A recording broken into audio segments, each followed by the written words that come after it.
Climax ಹಂತ ತಲುಪಿದೆ ಸಂಪುಟ ವಿಸ್ತರಣೆ.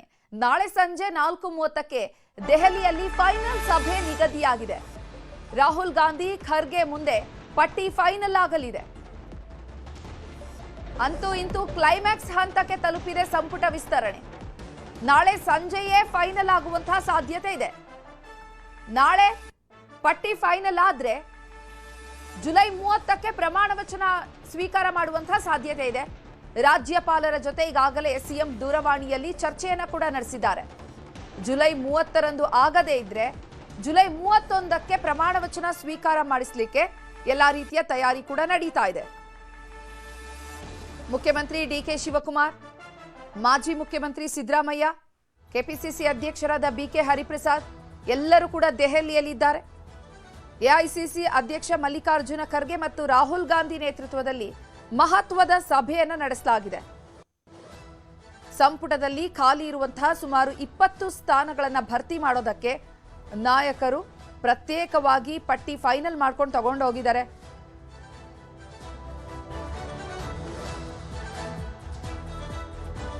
ಇನ್ನು ಈ ಬಗ್ಗೆ ಹೆಚ್ಚಿನ ಮಾಹಿತಿಯನ್ನು ನೀಡ್ತಾರೆ ನಮ್ಮ ಪೊಲಿಟಿಕಲ್ ಬ್ಯೂರೋ ಹೆಡ್ ಆಗಿರುವಂತಹ ಚಿದಾನಂದ್ ಪಟೇಲ್. ದೂರವಾಣಿ ಸಂಪರ್ಕದಲ್ಲಿದ್ದಾರೆ.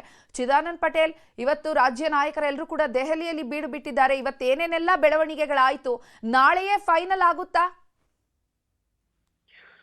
ಚೈತ್ರ ಹರೀಶ್, ಇವತ್ತು ರಾತ್ರಿ 8 ಗಂಟೆಗೆ ಕೆ.ಸಿ. ವೇಣುಗೋಪಾಲ್ ಅವರ ನಿವಾಸದಲ್ಲಿ ಮುಖ್ಯಮಂತ್ರಿ, ಮಾಜಿ ಮುಖ್ಯಮಂತ್ರಿ, ಪ್ರದೇಶ ಕಾಂಗ್ರೆಸ್ ಸಮಿತಿ ಅಧ್ಯಕ್ಷರು ಮತ್ತು ಉಸ್ತುವಾರಿಗಳ ನಡುವೆ ಸುದೀರ್ಘವಾಗಿ ಸುಮಾರು 1 ಗಂಟೆಗೆ ಹೆಚ್ಚು ಸಮಯ ಸಭೆ ನಡೆಯಿತು.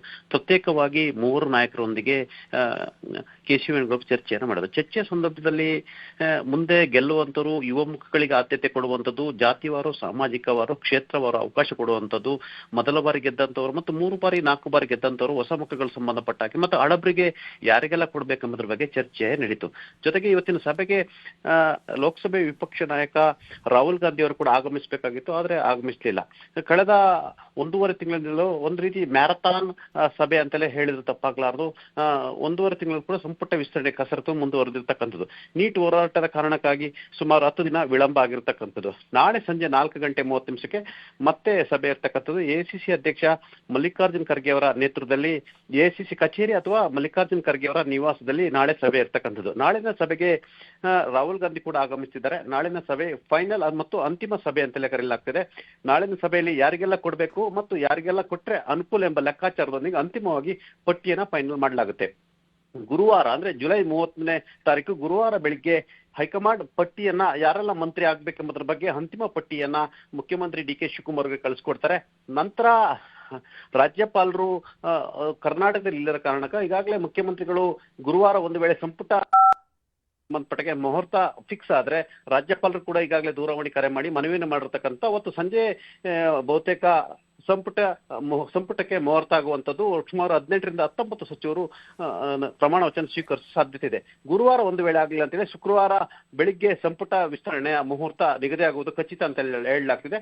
ನಾಳೆ ನಡೀತಕ್ಕಂಥ ಸಭೆ ಅಂತಿಮ ಸಭೆ ಮತ್ತು ಸಚಿವರ ಪಟ್ಟಿಯನ್ನು ಅಂತಿಮಗೊಳಿಸುವಂತ ಸಭೆ ಅಂತಲೇ ಕರೆಯಲಾಗ್ತಿರ್ತಕ್ಕಂಥದ್ದು. ಚೈತ್ರ. ಚಿದಾನಂದ್ ಪಟೇಲ್, ಇನ್ನು ಅಂದ್ರೆ ಆಗಸ್ಟ್ ಅಲ್ಲಿ ಮುಂಗಾರು ಅಧಿವೇಶನ ಬೇರೆ ಶುರುವಾಗುತ್ತೆ. ಅಷ್ಟರಲ್ಲಿ ಸಚಿವರ ಪ್ರಮಾಣ ವಚನ ಸ್ವೀಕಾರ ಆಗಬೇಕು, ಜಿಲ್ಲಾ ಉಸ್ತುವಾರಿಗಳ ನೇಮಕ ಆಗಬೇಕು. ಯಾಕೆ ಹೈಕಮಾಂಡ್ ಇಷ್ಟು ತಡ ಮಾಡ್ತಾ ಇರುವಂತದ್ದು?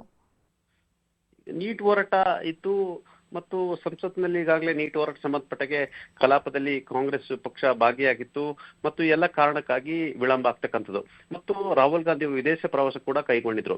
ಈಗ ಅನಿವಾರ್ಯವಾಗಿ ಮಾಡುವಂತ ಸ್ಥಿತಿ ನಿರ್ಮಾಣ ಆಗಿರ್ತಕ್ಕಂಥದ್ದು. ಆಗಸ್ಟ್ 13ರಿಂದ ಮುಖ್ಯಮಂತ್ರಿ ಡಿ ಕೆ ಶಿವಕುಮಾರ್ ಅವರ ನೇತೃತ್ವದ ಮೊದಲ ವಿಧಾನಸಭೆ ಅಧಿವೇಶನ ಬೆಂಗಳೂರಲ್ಲಿ ನಡೀತಿರ್ತಕ್ಕಂಥದ್ದು. ಅಷ್ಟರೊಳಗಡೆ ಮಾಡಲೇಬೇಕಾಗಿರ್ತಕ್ಕಂಥ ಈಗಾಗಲೇ ಇವತ್ತು ಒಂದು ಹಂತದ ಚರ್ಚೆ ನಡೆದಿರ್ತಕ್ಕಂಥದ್ದು. ಪ್ರತ್ಯೇಕವಾಗಿ 3 ನಾಯಕರೊಂದಿಗೆ ಕೆ.ಸಿ. ವೇಣುಗೋಪಾಲ್ ಅವರು ಚರ್ಚೆ ಮಾಡಿರ್ತಕ್ಕಂಥದ್ದು. ನಾಳೆ ರಾಹುಲ್ ಗಾಂಧಿ ಮತ್ತು ಎಐಸಿಸಿ ಅಧ್ಯಕ್ಷ ಮಲ್ಲಿಕಾರ್ಜುನ್ ಖರ್ಗೆ ಅವರ ನೇತೃತ್ವದಲ್ಲಿ ನಾಳೆ ಸಂಜೆ 4:30 ಮಹತ್ವದ ಸಭೆ ಇರ್ತಕ್ಕಂಥದ್ದು ಮತ್ತು ಅಂತಿಮ ಸಭೆ ಇರ್ತಕ್ಕಂಥ. ಅಂತಿಮ ಸಭೆಯಲ್ಲಿ ಜಾತಿವಾರು, ಪ್ರಾದೇಶಿಕವಾರು ಮತ್ತು ಕ್ಷೇತ್ರವಾರು ಹಾಗೂ ಹೊಸ ಮುಖಗಳಿಗೆ ಅವಕಾಶ ಕೊಡುವಂಥದ್ದು, ಹಳಬರಿಗೆ ಎಷ್ಟು ಅವಕಾಶ ಕೊಡಬೇಕು ಮತ್ತು ಮಹಿಳೆಯರಿಗೆ ಎಷ್ಟು ಅವಕಾಶ ಕೊಡಬೇಕಂತೇಳಿ ನಾಳೆ ರಾಹುಲ್ ಗಾಂಧಿ ಅವರು ಈಗಾಗಲೇ ತೀರ್ಮಾನವನ್ನು ಮಾಡಲಿದ್ದಾರೆ. ಈಗಾಗಲೇ ಕರ್ನಾಟಕದಲ್ಲಿ ಯಾರು ಮಂತ್ರಿ ಆದರೆ ಎಷ್ಟು ಲಾಭ ಎಂಬುದರ ಸಂಬಂಧಪಟ್ಟ ಒಂದು ಸೀಕ್ರೆಟ್ ರಿಪೋರ್ಟ್ ಅನ್ನು ಕೂಡ ರಾಹುಲ್ ಗಾಂಧಿ ಪಡೆದಿರ್ತಕ್ಕಂಥದ್ದು. ಆ ರಿಪೋರ್ಟ್ ಆಧಾರದ ಮೇಲೆ ನಾಳೆ ಚರ್ಚೆ ಆಗ್ತಿರ್ತಕ್ಕಂಥದ್ದು. ಈಗಾಗಲೇ ಪಟ್ಟಿ ಮೂವರು ನಾಯಕರಿಂದ ಪಟ್ಟಿಯನ್ನು ಪಡೆದಿರತಕ್ಕಂಥದ್ದು. ಈಗಾಗಲೇ ಮುಖ್ಯಮಂತ್ರಿ ಡಿ.ಕೆ. ಶಿವಕುಮಾರ್ ಮತ್ತು ಮಾಜಿ ಮುಖ್ಯಮಂತ್ರಿ ಸಿದ್ದರಾಮಯ್ಯ ಹಾಗೂ ಪ್ರದೇಶ ಕಾಂಗ್ರೆಸ್ ಸಮಿತಿ ಅಧ್ಯಕ್ಷ ಬಿ.ಕೆ. ಹರಿಪ್ರಸಾದ್ ಅವರು ಈಗಾಗಲೇ ಪಟ್ಟಿಯನ್ನು ಕೊಟ್ಟಿರ್ತಕ್ಕಂಥ ಆ ಪಟ್ಟಿಯನ್ನು ಇಟ್ಕೊಂಡು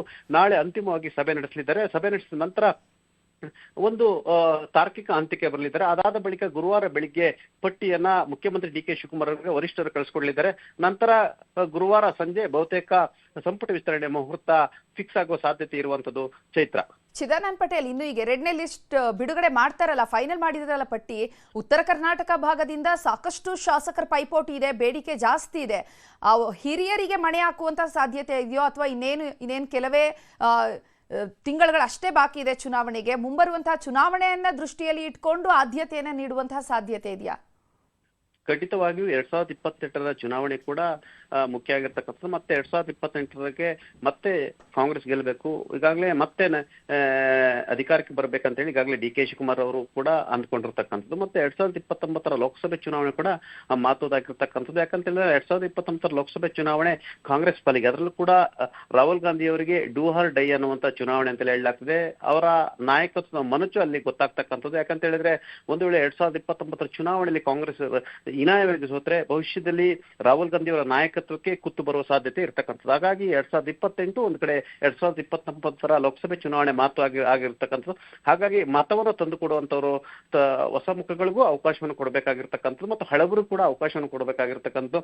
ಇಂದಿನ ಸಿದ್ದರಾಮಯ್ಯನವರ ಸರ್ಕಾರದ ಬಹುತೇಕ 5ರಿಂದ 6 ಜನರಿಗೆ ಅವಕಾಶ ಕೊಡಬೇಕಂತ ಹೇಳಿ ಈಗಾಗಲೇ ಒತ್ತಡ ಹಾಕಿರ್ತಕ್ಕಂಥದ್ದು. ಅದನ್ನ ಎಸಿಸಿ ಅಧ್ಯಕ್ಷ ಮಲ್ಲಿಕಾರ್ಜುನ್ ಖರ್ಗೆ ಅವರ ಹೆಗಲಿಗೆ ಹಾಕಿರ್ತಕ್ಕಂಥದ್ದು. ಇದರ ಬೆನ್ನಲ್ಲೇ ಎಲ್ಲೊಂದ್ ಕಡೆ ಈಗಾಗಲೇ ಡಿ.ಕೆ. ಶಿವಕುಮಾರ್ ಅವರು ಮುಖ್ಯಮಂತ್ರಿ ಆಗಿರ್ತಕ್ಕಂಥದ್ದು ಮತ್ತು ಒಕ್ಕಲಿಗರು ಆಗಿದ್ದರಿಂದ ಹೆಚ್ಚಿನ ಸಂಖ್ಯೆಯ ಒಕ್ಕಲಿಗರಿಗೆ ಆದ್ಯತೆ ಕೊಡೋದು ಬೇಡ ಅಂತ ಹೇಳಿ ಹೇಳಿರ್ತಕ್ಕಂಥದ್ದು. ಒಬಿಸಿಗೆ ಹೆಚ್ಚು ಅವಕಾಶವನ್ನು ಕೊಡಬೇಕು, ಪರಿಶಿಷ್ಟ ಜಾತಿ ಮತ್ತು ಪಂಗಡಕ್ಕೆ ಅವಕಾಶ ಕೊಡ್ಬೇಕಂತ ಹೇಳಿ ಲೆಕ್ಕಾಚಾರ ಇರ್ತಕ್ಕಂಥದ್ದು ಮತ್ತು ಲಿಂಗಾಯತ ಸಮುದಾಯಕ್ಕೂ ಕೂಡ ಅವಕಾಶ ಕೊಡ್ಬೇಕಂತ ಇರ್ತಕ್ಕಂಥದ್ದು. ಅದರಲ್ಲಿ ಬಹುತೇಕ ಉತ್ತರ ಕರ್ನಾಟಕ ಭಾಗ ಕೂಡ ಹೆಚ್ಚು ಅವಕಾಶ ಕೊಡ್ಬೇಕಂತ ಇರ್ತಕ್ಕಂಥ. ಈಗಾಗಲೇ 3 ಮತ್ತು 4 ಬಾರಿ ಗೆದ್ದಿರ್ತಕ್ಕಂಥವ್ರು ಒಮ್ಮೆಯೂ ಕೂಡ ಮಂತ್ರಿ ಆಗಿಲ್ಲ. ಕೆಲವೊಂದ್ ಕಡೆ ಹಳೆಯ ಕಲಾವಿದರೇ ಆಗ್ತಿರ್ತಕ್ಕಂಥದ್ದು ಎಂಬ ಗಂಭೀರ ಆರೋಪ ಇರ್ತಕ್ಕಂಥದ್ದು. ಹಾಗಾಗಿ ಹಳಬರಿಗೆ ಅವಕಾಶ ಕೊಡೋ ಜೊತೆಗೆ ಹೊಸಬರಿಗೂ ಅವಕಾಶ ಕೊಡಬೇಕು, ಮೊದಲ ಬಾರಿ ಗೆದ್ದಂತವ್ರಿಗೂ ಅವಕಾಶ ಕೊಡ್ಬೇಕಂತ ಹೇಳಿ ಚರ್ಚೆ ಆಗ್ತಿರ್ತಕ್ಕಂಥದ್ದು. 1 ಅಥವಾ 2 ಮಹಿಳೆಯರಿಗೆ ಅವಕಾಶ ಕೊಡ್ಬೇಕಂತ ಆಗಿರ್ತಕ್ಕಂಥದ್ದು. ಮತ್ತೆ ಅಲ್ಪಸಂಖ್ಯಾತ ಮತಗಳು ಕಾಂಗ್ರೆಸ್ ಪಾಲಿನ ಎಲ್ಲೊಂದ್ ಕಡೆ ವೋಟ್ ಬ್ಯಾಂಕ್ ಆಗಿದ್ರಿಂದ ಅಲ್ಪಸಂಖ್ಯಾತರು ಕೂಡ ಅವಕಾಶವನ್ನು ಕೊಡ್ಬೇಕಾಗಿರ್ತಕ್ಕಂಥ. ಈಗಾಗಲೇ ರೇಸ್ನಲ್ಲಿ ಜಮೀರ್ ಅಹಮದ್ ಇರ್ತಕ್ಕಂಥದ್ದು. ದಾವಣಗೆರೆಯ ಚುನಾವಣೆಯಲ್ಲಿ ಎಲ್ಲೊಂದ್ ಕಡೆ ಕಾಂಗ್ರೆಸ್ ವಿರುದ್ಧ ಕೆಲಸ ಮಾಡಿದ ಕಾರಣಕ್ಕಾಗಿ ಜಮೀರ್ ಅಹಮದ್ ಇವತ್ತು ಬಹಿರಂಗವಾಗಿ ಕ್ಷಮೆ ಯಾಚಿಸಿರ್ತಕ್ಕಂಥದ್ದು. ಮತ್ತೊಂದು ಕಡೆ ರಿಜ್ವಾನ್ ಅರ್ಷದ್ ಮತ್ತು ತನ್ವೀರ್ ಸೇಠ್ ಹಾಗೂ ಸಲೀಂ ಅಹಮದ್ ಕೂಡ ಪೈಪೋಟಿಯಲ್ಲಿ ಇರ್ತಕ್ಕಂಥದ್ದು. ಒಟ್ಟಾರೆ ನಾಳಿನ ಸಭೆಯಲ್ಲಿ ಅಂತಿಮವಾಗಿ ಅಲ್ಪಸಂಖ್ಯಾತರಿಗೆ ಎಷ್ಟು ಕೊಡಬೇಕು, ಒಬಿಸಿಗೆ ಎಷ್ಟು ಕೊಡಬೇಕು, ಲಿಂಗಾಯತ ಸಮುದಾಯಕ್ಕೆ ಎಷ್ಟು ಕೊಡಬೇಕು ಮತ್ತು ಮುಖ್ಯಮಂತ್ರಿ ಡಿ.ಕೆ. ಶಿವಕುಮಾರ್ ಒಕ್ಕಲಿಗ ಆಗಿದ್ದರಿಂದ ಸಂಪುಟದಲ್ಲಿ ಎಷ್ಟು ಜನ ಒಕ್ಕಲಿಗ ಸಚಿವರು ಇರಬೇಕು ಎಂಬುದು ಕೂಡ ನಾಳೆ ತೀರ್ಮಾನ ಆಗಲಿದೆ. ಚೈತ್ರ. ಓಕೆ, ಧನ್ಯವಾದ ಚಿದಾನಂದ್ ಪಟೇಲ್ ತಮ್ಮೆಲ್ಲ ಮಾಹಿತಿಗಾಗಿ.